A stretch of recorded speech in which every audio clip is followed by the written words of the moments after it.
Well, it's always a pleasure to be in India. It's so exciting. It's an international festival that you had over 78 countries. You have a big history here in India with the movies. I just love the country and the people so very much.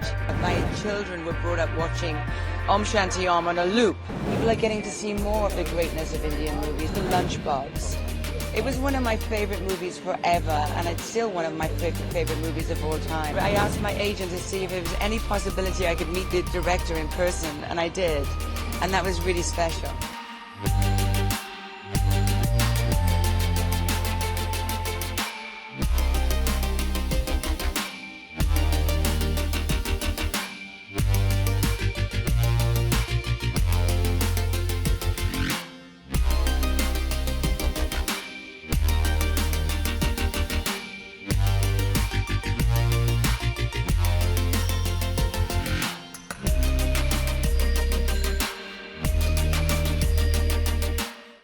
Well, it's always a pleasure to be in India, but this is my first time in the South. My son Dylan and Catherine, we've been several times to India before, but mostly in the North, so we're looking forward to our time in the South.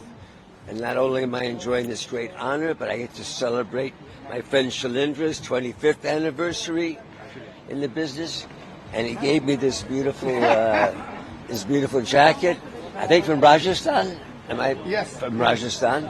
And so it's a beautiful day, and thank you so much for everybody being here and supporting the festival. Sir, Michael, what are you looking forward for this festival?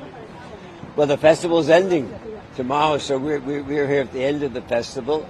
But I think it's so exciting. It's an international festival that you had over 78 countries represented here, you know, and as Shailendra says, we talk about it a lot.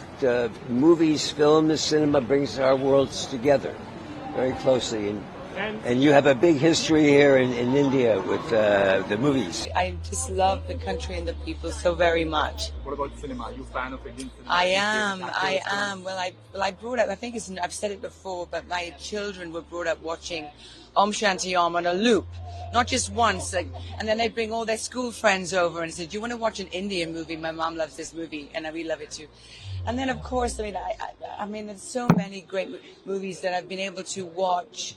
Not as many as I should have been, but now with streaming and film being, crossing over so much, people are getting to see more of the greatness of Indian movies. A movie that I love was directed by Mr. Batra. It was called The Lunchbox. It was one of my favorite movies forever, and it's still one of my favorite movies of all time. I just thought it touched me so much. It was so well acted, so well directed, and it was a story that was so fundamentally Indian, but it connected to women and men all over the world. It connected to me as a woman. And it's just an extraordinary, so much so that I watched it on an airplane twice, like literally twice. And then I got to meet I asked my agent to see if there was any possibility I could meet the director in person, and I did. And that was really special. Any actors work you admire the most? Indian actors? Oh my God, I'm not going to say who is my favorite. There's so many great Indian actors. I'm not going to say anyone. You're in India for one day, first time, especially in Goa. How do you feel? How do you like Goa? How are you enjoying Goa? I always wanted to come to Goa because when I was growing up, some of my friends in the actors that I worked when I was young, older actors, would come to Goa. And for me, it seemed such a long way away. And for me, it seemed such an exotic place. And I always wondered about it. I just think it has everything. It has the beaches, it has the jungle. We're staying at the wonderful Taj Hotel. It's just, and then of course we have great friends who, when you come to a place, especially in India, when you have a great Indian friend, then it's even 3 times better than it would ever be. I'm sure you anything about Indian film, in case if you've heard or seen any of the Indian film, like, what do you like about it? Well, I love, of course I love Bollywood because I love to sing and dance.